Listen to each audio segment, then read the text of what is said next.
हाँ जी, नैक्सट आपां अपना टॉपिक स्टार्ट करते हैं। सब तो पहला कहते इलैक्ट्रोकैमिस्ट्री दे विच दो तरह के सैल होंदे आ, ठीक है।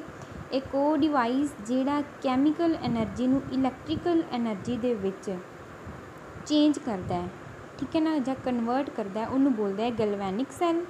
और दूसरा वो सैल होंदा है जिहड़ा इलैक्ट्रिकल एनर्जी नूं chemical energy they which change करे, जिन्हों आपां की बोलते हैं इलैक्ट्रोलिटिक सैल। हाँ जी, तो अपना सब तो पहला सैल है गैल्वेनिक सैल, जिन्हों आपां दूसरे नाम नाल जानते हैं इलैक्ट्रोकैमिकल सैल। इलैक्ट्रोकैमिकल सैल का मतलब की हुंदा है कि वो डिवाइस जिहदे विच कैमिकल एनर्जी किसी भी रिडॉक्स रिएक्शन की चेंज हो जाती है या कन्वर्ट हो जाती है इलैक्ट्रिकल एनर्जी दे विच, ठीक है। तो the device in which chemical energy of a spontaneous redox reaction is converted into electrical energy are called electrochemical cell। electrochemical cell नू galvanic cell भी बोलते हैं। और एग्जाम्पल हैगी है galvanic cell दी डेनियल सैल, ठीक है। जिहड़ा डेनियल सैल है ना, वो एक ब्रिटिश कैमिस्ट द्वारा इन्वेंट किया गया सी, ठीक है, डिस्कवर किया गया। जिहड़ा कैमिस्ट हैगा सी ओहदा नाम सीगा जॉन डैनियल, ठीक है। 1836 दे विच ब्रिटिश कैमिस्ट जॉन डैनियल ने एक सैल नूं डिस्कवर किया जिहदा नाम सीगा डेनियल सैल, ठीक है। और ये डेनियल सैल जो है गैल्वेनिक सैल दी एग्जाम्पल है। तो ये जो रिएक्शन सीगी अपने कोले वो की हैगी सी कि जिंक लैना है आपां और कॉपर 2 पॉजिटिव आयन लैना है।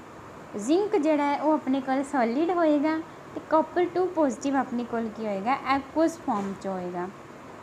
जदों आपां इन्हां दोनों नूं रिएक्ट करवावांगे या किसी बीकर या किसी कंटेनर च आपां ऐड करांगे तो इन्हां दे जो फेज़ है और आयन्स है, फेज़ एंड स्टेट जो है चेंज हो जूगी, ठीक है। तो देखो जो अपने कोले जिंक है वो आयन दे विच कन्वर्ट हो जाएगा और जो आयन है वो अपने कोले मैटल च चेंज हो जूगा। तो देखो जिंक सॉलिड जिहड़ा सी zinc 2 positive ion aqueous form च चेंज हो गया, जिहड़ा कॉपर 2 पॉजिटिव सीगा वो अपने कोले की हो गया है कॉपर सॉलिड बन गया। तो गैल्वेनिक सैल नूं आपां एक होर नाम नाल जानते हैं, उन्होंने की बोलते हैं वोल्टोइक सैल। तो दूसरी टाइप हैगी है सैल दी इलैक्ट्रोलिटिक सैल। तो phenomena of chemical change taking place by the passage of electrical energy from an external source is called electrolysis।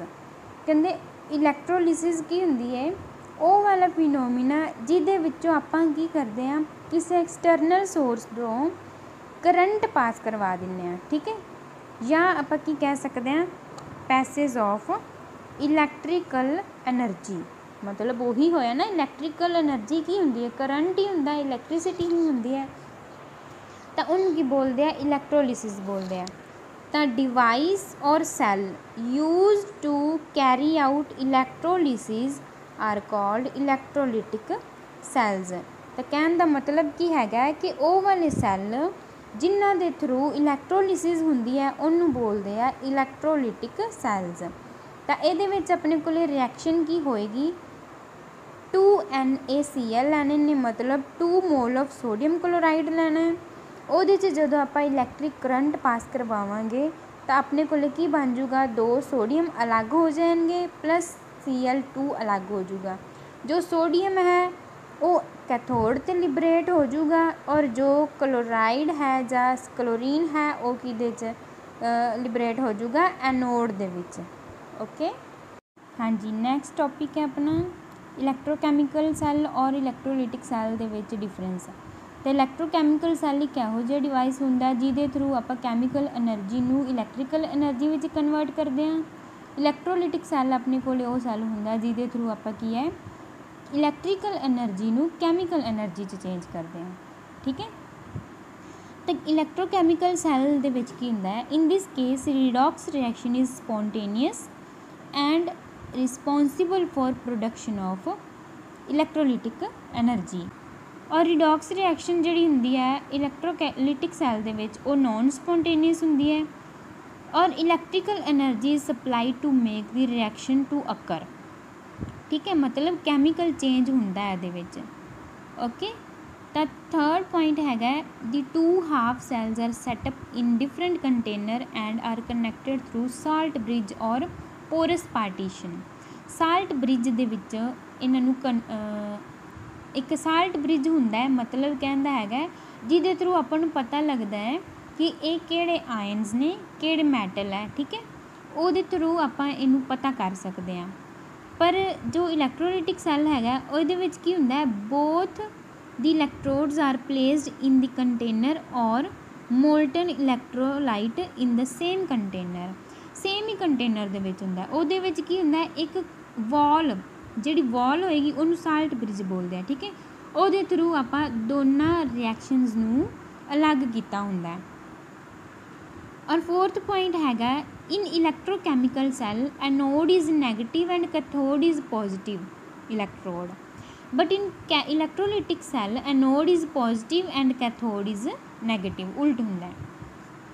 तो फिफ्थ पॉइंट दे विच की हैगा जो इलैक्ट्रॉन्स आ इलैक्ट्रोकैमिकल सैल दे विच ਉਹ ਕੀ ਹੁੰਦੇ ਆ, एनोड तो कैथोड ਵੱਲ ਜਾਂਦੇ ਆ। ठीक है, थ्रू एक्सटर्नल सर्किट। पर ਜਿਹੜੇ इलैक्ट्रोलिटिक सैल है ਉਹਦੇ ਵਿੱਚ ਕੀ ਹੈ, इलैक्ट्रॉन्स जो है एक्सटर्नल बैटरी ਨਾਲ ਤਾਂ सप्लाई ਹੁੰਦੇ ही आ, पर एंटर करते हैं कैथोड तो और कम आउट थ्रू एनोड, मतलब कि कैथोड टू एनोड अपने को मूव करते हैं। ठीक है, इलैक्ट्रोकैमिकल सैल दे विच एनोड टू कैथोड क्यों, क्योंकि देखो जिहड़े इलैक्ट्रॉन है ना उन्होंने नैगेटिव तो पॉजिटिव वाल जाना है। ठीक है ना, क्योंकि वो खुद नैगेटिव होंगे हैं ना, उन्होंने जाना किहदे वाल है, पॉजिटिव वाल। तो आप पहले ही गल कर चुके हैं कि इलैक्ट्रोकैमिकल सैल दे विच जिहड़ा एनोड है वो नैगेटिव होंदा है और कैथोड पॉजिटिव होंदा है।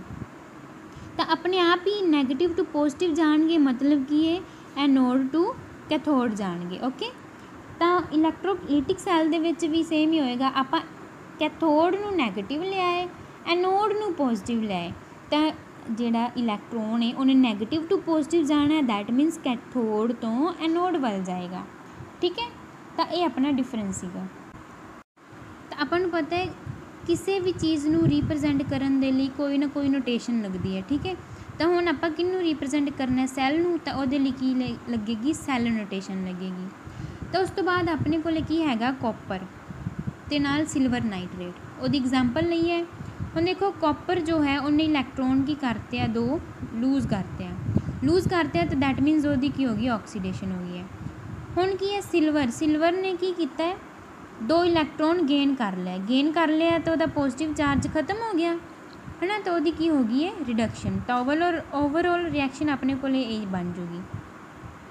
तो हुण आपां इस रिएक्शन नूं, इस सैल नूं रिप्रजेंट किवें करना है, तो रिप्रजेंट करने का तरीका है, आपां की सब तो पहला की लवांगे, कॉपर लिया सीगा है ना सॉलिड फेज च, उस तो बाद अपने कोले कॉपर टू पॉजिटिव बन जाएगा एक्वस फेज विच, फिर आपां की है डबल स्लैश लै लैनी है। ठीक है, मतलब कि ये विच एक इलैक्ट्रोड हो गया है। हुण दूसरे इलैक्ट्रोड ते की होएगा, अपने कोले देखो सिल्वर पॉजिटिव सीगा, एक्वस दे विच लैना, वो जदों कि इलैक्ट्रॉन गेन कर लेगा तो सिल्वर बन जूगा, दैट मीन सिल्वर च सॉलिड बन जूगा। तो यदा मतलब अपने को की आ गई है, सैल नोटेशन आ गई किसी भी सैल नूं रिप्रजेंट करन दी। Next is electrode potential. Flow of electric current in an electrochemical cell indicates that a potential difference exist between two electrodes. दो इलैक्ट्रोड दे विच की है पोटेंशियल डिफरेंस एग्जिस्ट करता है। एक तो पता लगता है जदों करंट पास करता है। ठीक है, कि flow of current in electrochemical cell आपां नूं की दसदा है, पोटेंशियल डिफरेंस। हुण आपां इलैक्ट्रोड पोटेंशियल के कंसैप्ट नूं समझण दे लई एक रिडॉक्स रिएक्शन कंसीडर करांगे जो दो इलैक्ट्रोड्स के उपर अकर हो रही है। हाँ जी, तो देखो अपने कोले की हैगा, एक मैटल रोड दी हुई है। ठीक है, जिन्हों आपां की एम दे नाल डिनोट करते हैं, उसनूं एक सोल्यूशन दे विच रखिया होया है जिहदे आयन्स हैगे MN पॉजिटिव। ठीक है, ਤਾਂ ਦੇਖੋ consider a metal rod M placed in contact with its own ion Mn positive. ਇਹਦੇ ਖੁਦ ਦੇ ਹੀ ਆਇਨ ਹੈਗੇ ਆ। There are three then there is a one of the following three possibilities। ਤਾਂ ਆਪਣੇ ਕੋਲ ਪਹਿਲੀ ਦੂਜੀ ਤੀਜੀ ਤਿੰਨ ਪੋਸੀਬਿਲਿਟੀਜ਼ ਹੋਣੀਆਂ। ਪਹਿਲੀ ਪੋਸੀਬਿਲਿਟੀ ਦੇ ਵਿੱਚ ਇਹ ਹੈਗਾ ਕਿ ਆਪਣੇ ਕੋਲ ਕੋਈ ਡਿਫਲੈਕਸ਼ਨ ਸ਼ੋ ਨਾ ਹੋਏ। ਠੀਕ ਹੈ, ਮਤਲਬ ਕੀ ਹੈਗਾ ਕਿ ਜੋ ਆਇਨਸ ਨੇ ਉਹ ਮੈਟਲ ਰੋਡ ਨਾਲ ਟਕਰਾ ਕੇ ਵਾਪਸ ਚਲੇ ਜਾਣ। ਮੈਟਲ ਆਇਨ ਬੀਂਗ ਡਿਫਲੈਕਟਡ ਵਿਦਾਊਟ ਐਨੀ ਚਾਰਜ, ਕੋਈ ਕਿਸੇ ਤਰ੍ਹਾਂ ਦਾ ਕੋਈ ਚੇਂਜ ਨਾ ਹੋਏ। ਠੀਕ ਹੈ। ਸੈਕਿੰਡ ਆਪਣੇ ਕੋਲ ਕੀ ਪੋਸੀਬਿਲਿਟੀ ਹੈਗੀ ਹੈ ਕਿ electrons gain by Mn positive are lost by M, ਕਿ M ਦੁਆਰਾ ਜੋ ਹੈ ਇਲੈਕਟ੍ਰੋਨ ਲੂਜ਼ ਕੀਤੇ ਜਾਣ ਔਰ Mn ਪੋਜ਼ੀਟਿਵ ਦੁਆਰਾ ਕੀ ਹੈ ਗੇਨ ਕੀਤੇ ਜਾਣ। ਇਹ ਕੀ ਹੋ ਰਿਹਾ ਹੈ, ਗੇਨਿੰਗ ਹੋ ਰਹੀ ਹੈ। ਤਾਂ ਦੈਟ ਮੀਨਸ ਇੱਥੇ ਆਪਣੇ ਕੋਲ ਕੀ ਹੋਏ, ਰਿਡਕਸ਼ਨ ਹੋ ਜੇ। ਜਦੋਂ ਗੇਨ ਇਲੈਕਟ੍ਰੋਨ ਹੁੰਦੇ ਆ, ਇਲੈਕਟ੍ਰੋਨ ਦੀ ਗੇਨਿੰਗ ਨੂੰ ਕੀ ਬੋਲਦੇ ਆ, ਰਿਡਕਸ਼ਨ ਬੋਲਦੇ ਆ ਨਾ। तो उस तो बाद अपने को की हैगा electron lost by M accumulated on the metal rod, कि जेडे अपने को मैटल रोड दी है वो की है इलैक्ट्रॉन लूज कर देवे। ठीक है, तो नैगेटिव चार्ज एक्वायर कर ले। कहने का मतलब अपने को की आ गई तीन पॉसीबिलिटीज़ हैगियां ने। ठीक है, तो उस तो बाद अपन की दिता होया है, कहते if the metal ion have relatively higher tendency to get reduce, जेकर मैटल आयनस की टेंडेंसी की हैगी बहुत ज़्यादा है रिड्यूस होने की, तो अपने को फस्ट केस होगा। फस्ट केस केड़ा होगा, ये वाला, मतलब सैकेंड पॉसीबिलिटी होएगी।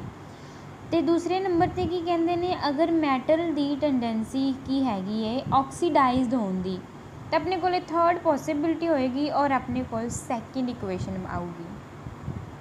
ठीक है, तो यदा मतलब इन्होंने दोनों केसिस दे विच की हो रहा है, there is a separation of charges between metal rod and its ion in the solution. तो यदा मतलब पोटेंशियल डिफरेंस या इलैक्ट्रोड पोटेंशियल की डेफिनेशन की होएगी,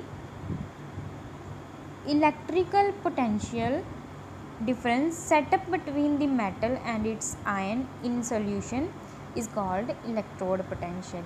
कि ये जो सैटअप हैगा आयनस दे विच उन्होंने की बोलते हैं, इलैक्ट्रोड पोटेंशियल बोलते हैं, या की बोलते हैं tendency of an electrode to lose और gain electron when it is in contact with solution of its own ion. कि जिहड़ा अपने को इलैक्ट्रोड दिता है ना, वो खुद के आयनस विच मिक्स होके की करे, गेन कर ले या लूज कर दे इलैक्ट्रॉन्स नूं, उन्होंने की बोलते हैं इलैक्ट्रोड पोटेंशियल। ओके, तो अपने को दो तरह का पोटेंशियल होंदा है, एक होंदा है ऑक्सीडेशन पोटेंशियल, एक होंदा है रिडक्शन पोटेंशियल। ऑक्सीडेशन पोटेंशियल उदों होंदा है जदों अपने को इलैक्ट्रोड्स दे विच ऑक्सीडेशन होए। रिडक्शन पोटेंशियल उदों होंदा है जदों अपने को रिडक्शन होए इलैक्ट्रोड्स दे विच। ठीक है जी, तो अपने को जिहड़ा रिडक्शन पोटेंशियल है वो किहदे इक्वल होंदा है, ऑक्सीडेशन पोटेंशियल दे। पर ऑक्सीडेशन पोटेंशियल जिहड़ा की होना चाहिए negative, that मीनस reduction potential is negative of oxidation potential. जिमें कि जिंक लई अपने को स्टैंडर्ड रिडक्शन पोटेंशियल दिता होया है -0.76 वोल्ट, उवें कॉपर लई अपने को की आ जाएगा रिडक्शन पोटेंशियल 0.34 वोल्ट। तो कॉपर के लिए सेम ही अपने को स्टैंडर्ड ऑक्सीडेशन पोटेंशियल की आ जाऊगा -0.34 वोल्ट, और ये ऑक्सीडेशन पोटेंशियल की आ जाऊगा 0.76 वोल्ट आ जाऊगा। ठीक है, क्यों, क्योंकि आ वाला अपने को फॉर्मूला दिता है। ओके।